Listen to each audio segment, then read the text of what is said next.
chapter 2,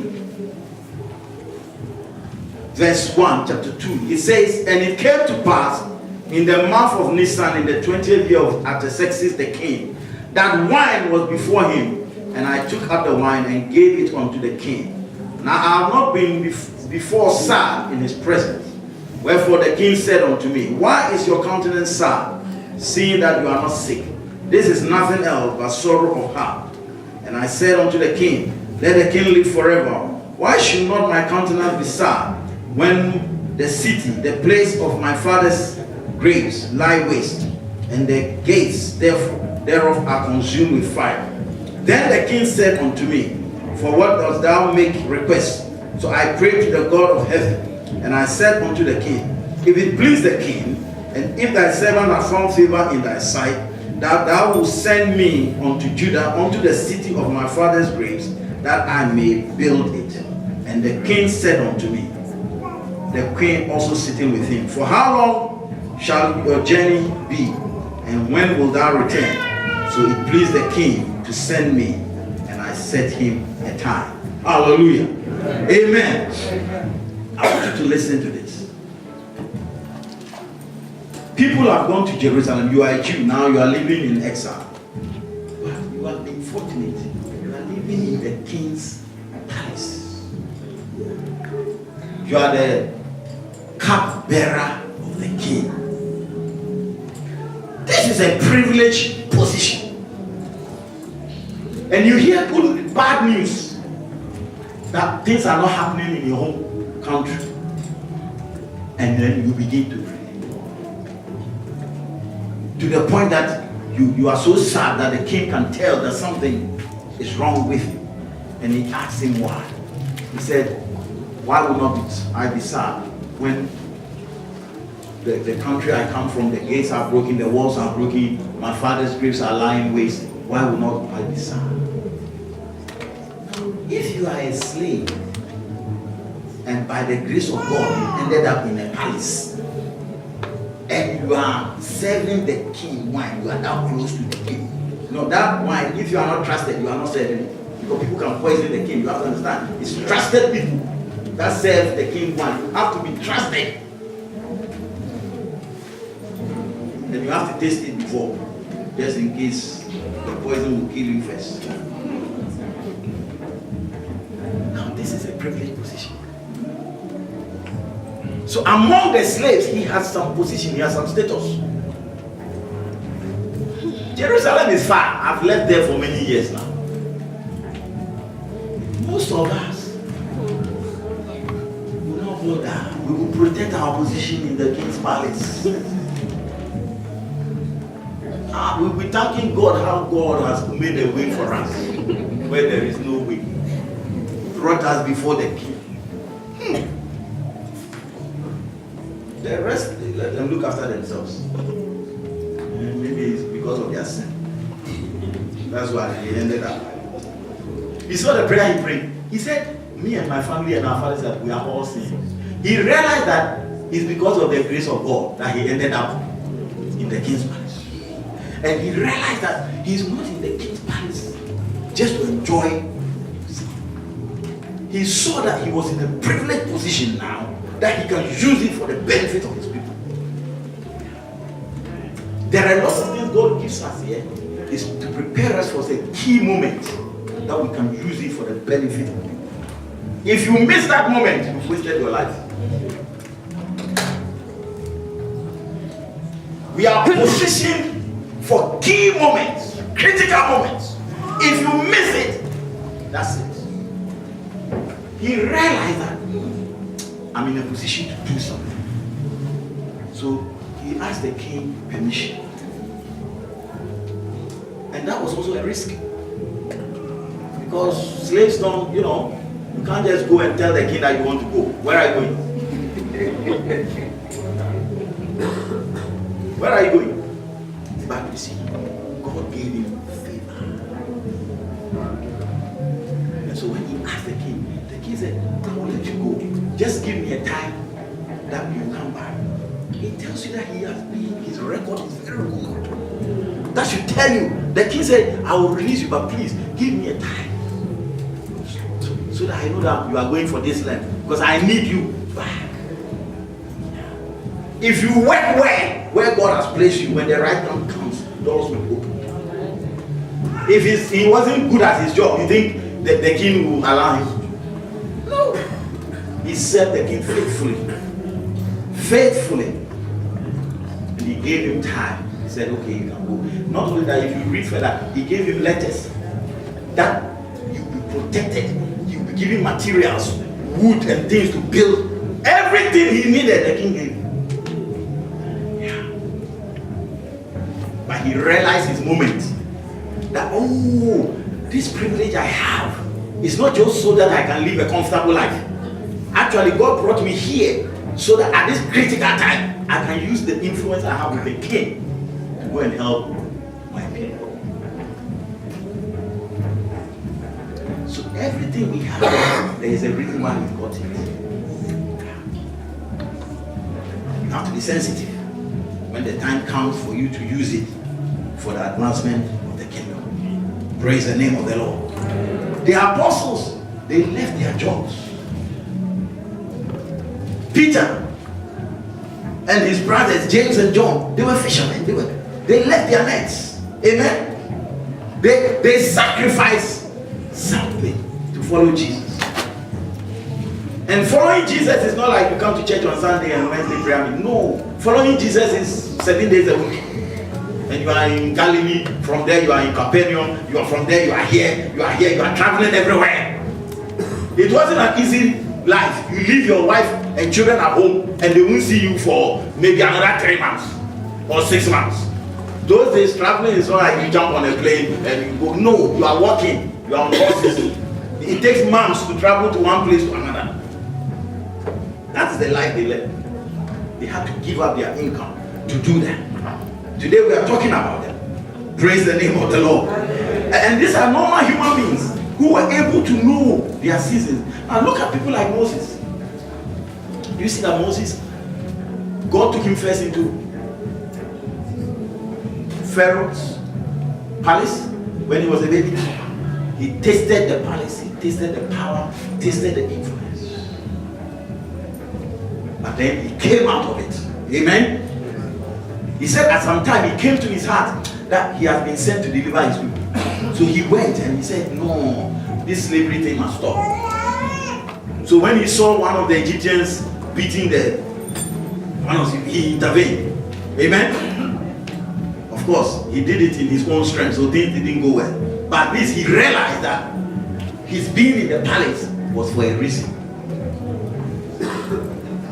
Then you see somebody like Daniel, he also saw that he being in the palace was for such a special moment. Somebody like Nehemiah saw the same thing. Then even Joseph, think about Joseph. Joseph ended up in Potiphar's Potiphar's house as a slave.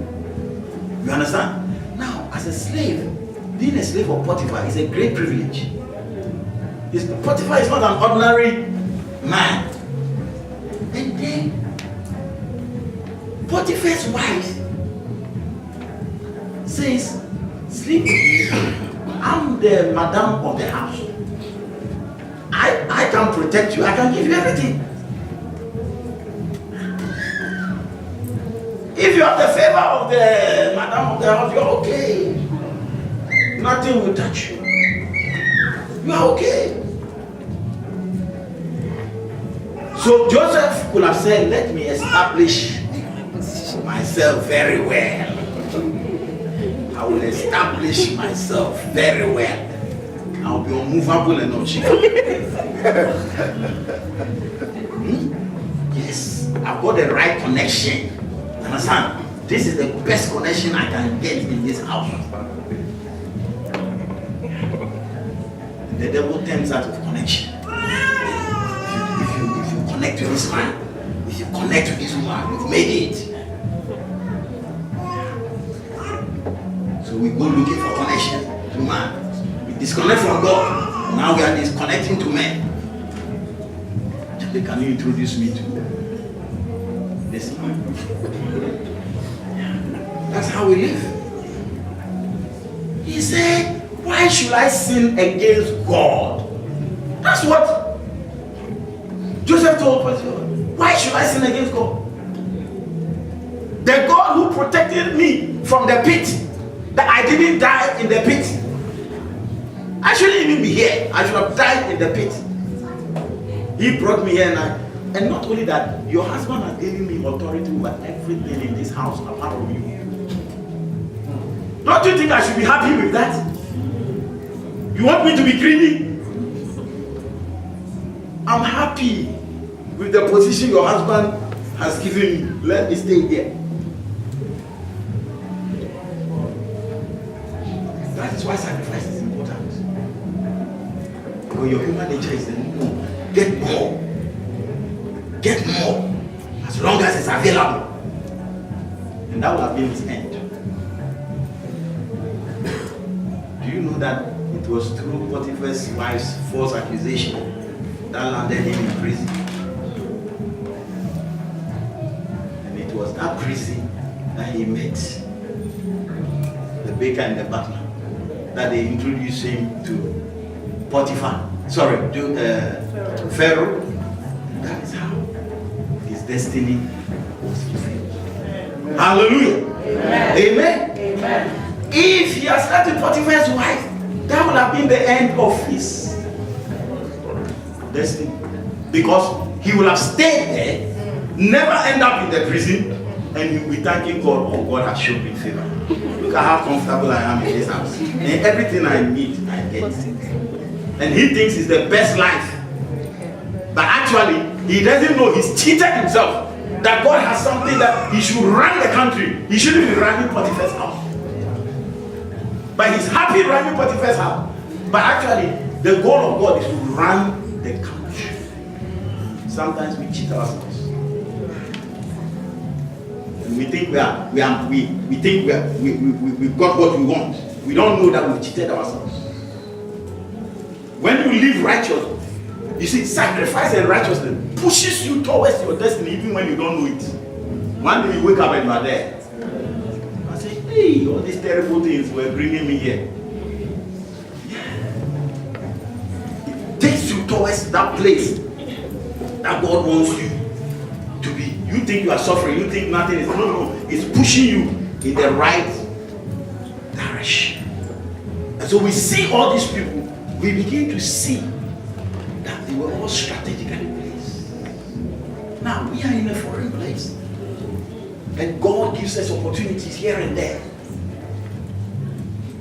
opens doors for us, but we have to be careful. It's not every food you should eat just because we are hungry, because there are some foods that are attractive. There are some things that will provide for you that is a trap. You must know the difference. Anything that takes you away from your God is a trap. So when we are taking decisions, we have to think carefully. Not every opportunity is an opportunity from God. Not every opportunity is an opportunity from God. So when a door opens for you, ask God, this door, is it from you? Or is it the devil's way of taking me away? Look at people who started in the church and the world offered them something better. People like Whitney Houston, so many of them. Choir girl, the world offered her something better. She went for it, she got better. The whole world heard about her. Beautiful voice. How did she end up? She's dead. Daughter dead. Yeah? The daughter is also dead. The grandma is still alive. Who should die first? Shouldn't it have been the grandma? It's the grandma that took the daughter to church. Isn't it? Yes. You see that the one who stayed with God, although she's the oldest, she's still alive. She's here. The daughter that went and the granddaughter that left, they are gone. The grandma is still here.